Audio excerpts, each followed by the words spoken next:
ગાંધી જન્મભૂમિ પોરબંદરમાં કરોડોના ખર્ચે બનેલું એરપોર્ટ શોભાના ગાંઠિયા સમાન બન્યું છે।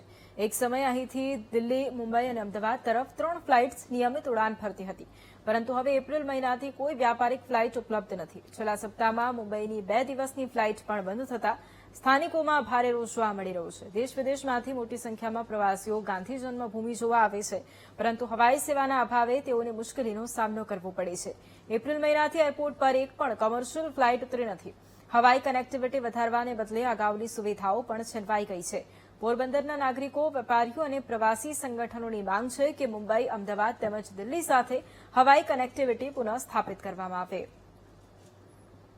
સરકારના કેબિનેટ મંત્રી ડોક્ટર મનસુખ માંડવિયા અને ગુજરાત સરકારના કેબિનેટ મંત્રી શ્રી અર્જુનભાઈ મોઢવાડિયા જે બંને હોવા છતાં છેલ્લા ઘણા સમયથી બંધ થઈ ગયું છે અને 18 એપ્રિલથી એક પોરબંદર મુંબઈ જે 2 દિવસ ચાલતી હતી, મંગળવાર અને શનિવાર, એ પણ બંધ થઈ ગઈ।